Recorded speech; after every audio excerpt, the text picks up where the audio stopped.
Hello students and parents. So ಕೊನೆಗೂ K E ಅವರು ಒಂದು ಇಂಪಾರ್ಟೆಂಟ್ ನೋಟಿಫಿಕೇಷನನ್ನು ಮಾರ್ಕ್ಸ್ ಎಂಟ್ರಿಗೆ ಸಲುವಾಗಿ ಕೊಟ್ಟಿರುವಂಥದ್ದು. ಸೊ ಆಲ್ಮೋಸ್ಟ್ ನಿಮಗೆ ಒಂದು ವಾರ ಆಯಿತು ಇವತ್ತಿಗೆ.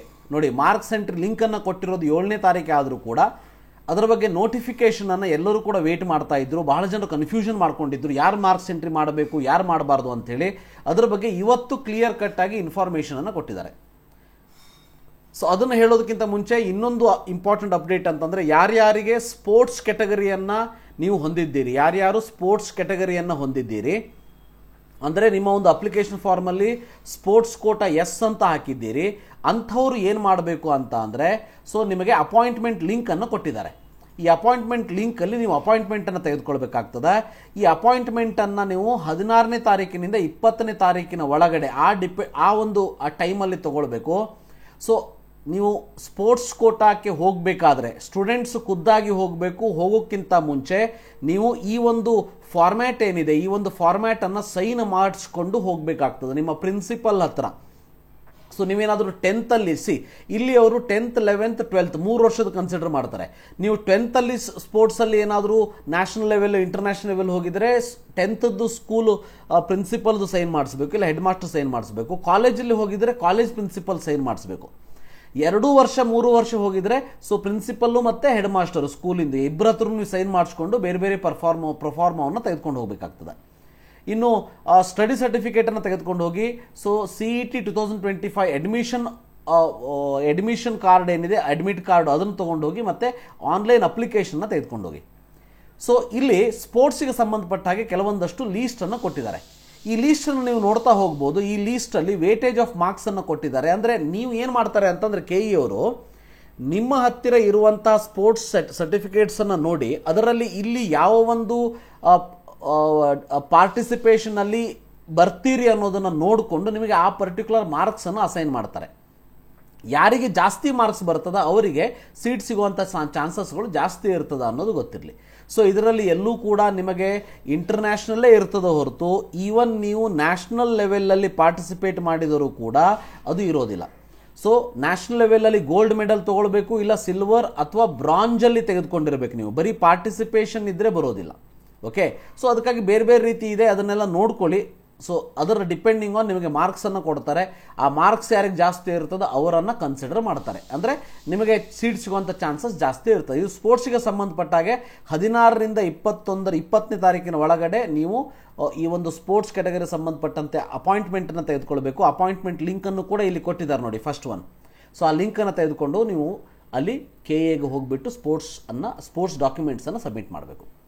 ಎರಡನೇದಾಗಿ, ಮೊದಲನೇದು ನಾನು ಇಂಪಾರ್ಟೆಂಟ್ ಏನು ಹೇಳ್ತಾ ಇದ್ದೆ, ಯಾರ್ಯಾರು ಮಾರ್ಕ್ಸನ್ನು ಎಂಟ್ರಿ ಮಾಡಬೇಕು. ಸೊ ಇದರಲ್ಲಿ ಗೊತ್ತಿರಲಿ, ಕ್ಲಿಯರ್ ಕಟ್ಟಾಗಿ ಇವರು ಹೇಳಿರೋದೇನಂತಂದರೆ, ಯಾರ್ಯಾರು ಒಟ್ಟಿನಲ್ಲಿ ಕರ್ನಾಟಕದಲ್ಲಿ ಕಲಿತಿದ್ದೀರಿ. ಕರ್ನಾಟಕದಲ್ಲಿ ಕಲಿತಿದ್ದೀರಿ ಅಂದ್ರೇನು? ಸೊ ಕರ್ನಾಟಕದಲ್ಲಿ ನೀವು PUC Karnataka state board freshers ಆಗಿರ್ಬೋದು, ರಿಪೀಟರ್ಸ್ ಆಗಿರ್ಬೋದು, CBSE ICSC ಫ್ರೆಷರ್ಸ್ ಆಗಿರ್ಬೋದು, ರಿಪೀಟರ್ಸ್ ಆಗಿರ್ಬೋದು, ಒಟ್ಟಿನಲ್ಲಿ ನೀವು ಕರ್ನಾಟಕದಲ್ಲಿ ಇರುವಂತಹ ಇನ್ಸ್ಟಿಟ್ಯೂಷನ್ನಲ್ಲಿ ಕಲ್ತಿದ್ರೆ ಅದು ಯಾವುದೇ ಬೋರ್ಡ್ ಆಗಿರಲಿ, ನೀವು ಯಾವುದೇ ರೀತಿಯ ಮಾರ್ಕ್ಸ್ ಎಂಟ್ರಿಯನ್ನು ಮಾಡುವಂತಹ ಅವಶ್ಯಕತೆ ಇಲ್ಲ ಅನ್ನೋದನ್ನು ಕ್ಲಿಯರ್ ಕಟ್ ಆಗಿ ಹೇಳಿದ್ದಾರೆ. ಯಾರ್ಯಾರು ಬೇರೆ ರಾಜ್ಯದಲ್ಲಿ ಕ್ಲಾಸ್ 12 ಪಾಸ್ ಆಗಿದ್ದೀರಿ ಅಂದರೆ ಹೊರಗಿನ ರಾಜ್ಯದಲ್ಲಿ, ಸೊ ಕರ್ನಾಟಕ ಬಿಟ್ಟು, ಅಂಥವರು ಮಾತ್ರ ಮಾರ್ಕ್ಸ್ ಎಂಟ್ರಿಯನ್ನು ಕಂಪಲ್ಸರಿಯಾಗಿ ಮಾಡಬೇಕು.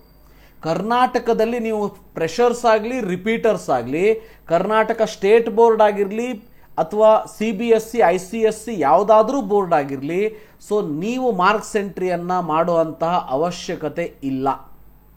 ಸೊ ಕರೆಕ್ಟಾಗಿ ನೋಡಿ, CBSE ICSC 10+2 ಇತ್ಯಾದಿ ಬೋರ್ಡ್ಗಳಿಂದ ಕರ್ನಾಟಕದ ಹೊರಗಿನ ಶಾಲಾ ಕಾಲೇಜುಗಳಲ್ಲಿ 12ನೇ ತರಗತಿಯನ್ನು ತೇರ್ಗಡೆಯಾಗಿದ್ದರೆ ನೀವು ಆನ್ಲೈನ್ ಲಿಂಕನ್ನು ಏನು ಕೊಟ್ಟಿದ್ದಾರೆ ಅದರಲ್ಲಿ ಮಾರ್ಕ್ಸ್ ಎಂಟ್ರಿಯನ್ನು ಮಾಡಬೇಕು. ಅದು ಬಿಟ್ಟು ನೀವೇನಾದರೂ ಕರ್ನಾಟಕದಲ್ಲಿ ಮಾಡಿದರೆ, ಸೊ ಕರ್ನಾಟಕದಲ್ಲಿ ಅದು CBSE ಇರ್ಬೋದು, ICSC ಇರ್ಬೋದು, PUC ಇರ್ಬೋದು, ಅಂದರೆ ಸ್ಟೇಟ್ ಬೋರ್ಡ್ ಇರ್ಬೋದು, ಸೆಕೆಂಡ್ PUC ಕ್ಲಾಸ್ 12 ಮಾಡಿದರೆ ನೀವು ಅಂಕಗಳನ್ನು ನಮೂದಿಸುವಂಥ ಅವಶ್ಯಕತೆ ಇಲ್ಲ. ಸೊ ಅವರೇನು ಮಾಡ್ತಾರೆ ಅಂತಂದ್ರೆ ಆಯಾ ಬೋರ್ಡ್ಗಳಿಂದ ಆ ಮಾರ್ಕ್ಸನ್ನು ತೆಗೆದುಕೊಳ್ತಾರೆ. ಬಟ್ ಬಹಳ ಇಂಪಾರ್ಟೆಂಟ್ ಏನಂತಂದರೆ, ನೀವು ಹಾಕಿರುವಂತಹ ಅಪ್ಲಿಕೇಶನ್ ಫಾರ್ಮಲ್ಲಿ ಕ್ಲಾಸ್ 12 ರಿಜಿಸ್ಟರ್ ನಂಬರ್ ಅಥವಾ ರೋಲ್ ನಂಬರ್ ಅನ್ನ ಕರೆಕ್ಟ್ ಆಗಿ ನಮೂದಿಸಿರಬೇಕು, ಅಂದ್ರೆ ಅದನ್ನ ಮೆನ್ಷನ್ ಮಾಡಿರಬೇಕು. ಬಹಳ ಇಂಪಾರ್ಟೆಂಟ್. ಹಾಗಾದ್ರೆ ಅದನ್ನು ಎಲ್ಲಿ ಚೆಕ್ ಮಾಡ್ಕೋಬೇಕು ನೋಡಿ, ನಿಮ್ಮ ಎಲ್ಲರ ಹತ್ರನೂ KCET ಅಪ್ಲಿಕೇಶನ್ ಫಾರ್ಮ್ ಇದೆ ಅಲ್ವಾ, ಆ KCET ಅಪ್ಲಿಕೇಶನ್ ಫಾರ್ಮಿನ 2ನೇ ಪೇಜನ್ನು ಓಪನ್ ಮಾಡಿ. ಓಕೆ, ಸೊ ನೀವು ನಿಮ್ಮ KCET ಅಪ್ಲಿಕೇಶನ್ನಿನ 2ನೇ ಪೇಜನ್ನು ಓಪನ್ ಮಾಡಿದ್ಮೇಲೆ ನೀವು ಎಲ್ಲಿ ನೋಡಬೇಕು ಅಂದರೆ PUC ವಿದ್ಯಾರ್ಥಿ ಸಂಖ್ಯೆ ಮತ್ತು ತೇರ್ಗಡೆಯಾದ ವರ್ಷ, ಅಂದರೆ PUC student number and year of passing ಅಂತ ಇದೆ. ಸೊ ಇಲ್ಲಿ ನೀವು ನಿಮ್ಮ ಸ್ಟೂಡೆಂಟ್ ನಂಬರನ್ನು ಕರೆಕ್ಟಾಗಿ ನಮೂದಿ ಮಾಡಿದ್ದೀರಾ ಅನ್ನೋದನ್ನು ನೋಡ್ಕೊಳ್ಳಿ. ಇದು CBSE ಆಗಿದ್ರೆ 186 ಅಂತ ಹೇಳಿ ನಂಬರ್ ಸ್ಟಾರ್ಟ್ ಆಗಿರ್ತದ ಅನ್ನೋದು ಗೊತ್ತಿರಲಿ.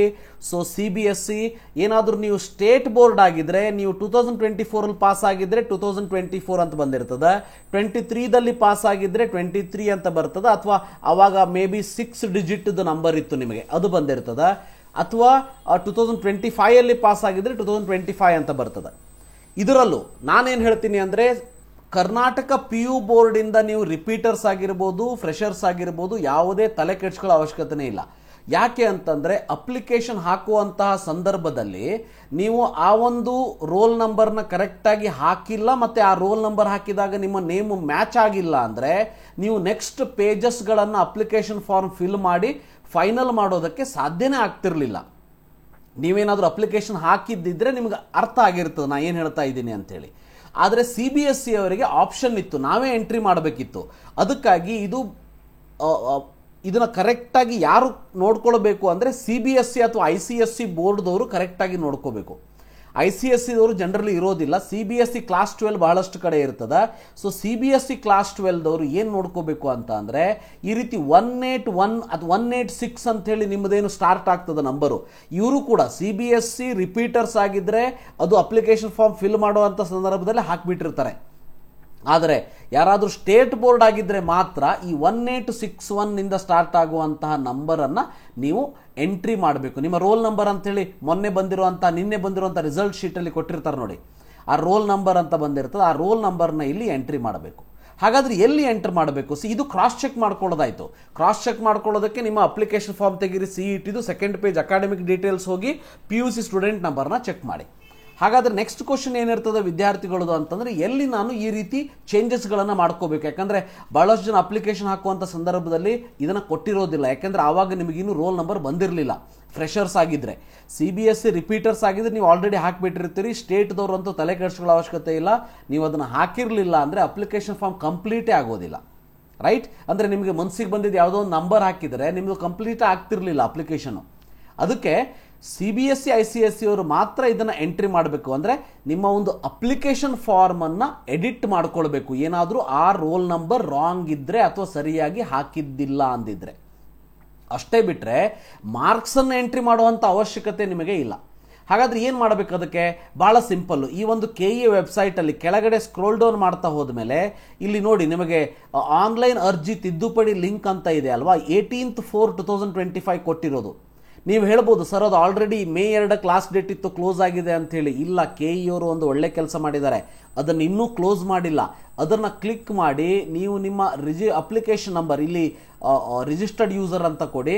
ಸೊ ಅಪ್ಲಿಕೇಶನ್ ನಂಬರು, ಪಾಸ್ವರ್ಡನ್ನು ಹಾಕಿ ಕ್ಯಾಪ್ಚಾ ಹಾಕಿ ಲಾಗಿನ್ ಆದರೆ OTP ಬರ್ತದೆ. OTP ಬಂದು ಲಾಗಿನ್ ಆದಮೇಲೆ ಸೆಕೆಂಡ್ ಪೇಜಲ್ಲಿ ಎಲಿಜಿಬಿಲಿಟಿ ಕ್ಲಾಸ್ ಅಂತ ಇರ್ತದೆ. ಆ ಎಲಿಜಿಬಿಲಿಟಿ ಕ್ಲಾಸ್ ಅನ್ನೋ ಪೇಜಿಗೆ ಹೋಗ್ಬಿಟ್ಟು PUC 12th ಅಥವಾ ಕ್ಲಾಸ್ 12th ರಿಜಿಸ್ಟರ್ ನಂಬರ್ನ ಅಪ್ಡೇಟ್ ಮಾಡಿ, ಸೊ ಸಬ್ಮಿಟ್ ಮಾಡಿ ಡೈರೆಕ್ಟಾಗಿ print application form, final application ಫಾರ್ಮನ್ನು ಪ್ರಿಂಟ್ ತಗೊಳ್ಳಿ. ಸೊ ಇದಿಷ್ಟು ನೀವು ಮಾಡಬೇಕಾಗಿರೋದು. ಕರೆಕ್ಟಾಗಿ ಇನ್ನೊಂದು ಸಾರಿ ಬ್ರೀಫ್ ಆಗಿ ಹೇಳ್ತೀನಿ, ಅರ್ಥ ಮಾಡ್ಕೊಳ್ಳಿ. ಸೊ KE ಅವರು ಕೊಟ್ಟಿರುವಂಥ ಲಿಂಕಲ್ಲಿ ಯಾರ್ಯಾರು ಮಾರ್ಕ್ಸನ್ನು ಎಂಟ್ರಿ ಮಾಡಬೇಕು ಮಾಡಬಾರ್ದು ಅಂತ ಇದ್ದರೆ ಬೇರೆ ರಾಜ್ಯದವರು ಮಾತ್ರ ಮಾಡಬೇಕೇ ಹೊರತು ನಮ್ಮ ರಾಜ್ಯದಲ್ಲಿ ಇರುವಂತಹ ಕಾಲೇಜುಗಳಲ್ಲಿ ನೀವು ಓದಿದ್ದಿದ್ರೆ ಅದು ಸೆಕೆಂಡ್ PUC ಇರ್ಬೋದು ಅಥವಾ CBSE ICSE ಸ್ಟೇಟ್ ಬೋರ್ಡ್ ಯಾವುದೇ ಇದ್ರೂ ಕೂಡ ನೀವು ಮಾರ್ಕ್ಸನ್ನು ಎಂಟ್ರಿ ಮಾಡೋ ಅವಶ್ಯಕತೆ ಇಲ್ಲ. ಆದರೆ ನೀವು ಏನು ಚೆಕ್ ಮಾಡ್ಕೋಬೇಕು ಅಂದರೆ ನೀವು ಸರಿಯಾದ ರೋಲ್ ನಂಬರ್ನ ಹಾಕಿದಿರೋ ಇಲ್ವೋ ಅನ್ನೋದನ್ನು CET ಅಪ್ಲಿಕೇಶನ್ ಫಾರ್ಮಲ್ಲಿ ನಮೂದಿ ಮಾಡಿದಿರೋ ಇಲ್ಲೋ ಅನ್ನೋದನ್ನು ಕಡ್ಡಾಯವಾಗಿ ನೋಡ್ಕೊಳ್ಳಿ. ಹಾಗೇನಾದರೂ ಮಾಡಿಲ್ಲ ಅಂದರೆ ತಿದ್ದುಪಡಿ ಲಿಂಕ್ ಇದೆ, ಆನ್ಲೈನ್ ಅಪ್ಲಿಕೇಶನ್ ಎಡಿಟಿಂಗ್ ಲಿಂಕ್ ಇದೆ KE ವೆಬ್ಸೈಟಲ್ಲಿ, ಹೋಗ್ಬಿಟ್ಟು ಅದನ್ನು ಚೇಂಜ್ ಮಾಡ್ಕೊಳ್ಳಿ. ಇದಿಷ್ಟು ಭಾಳ important information thank you for watching. Have a nice day.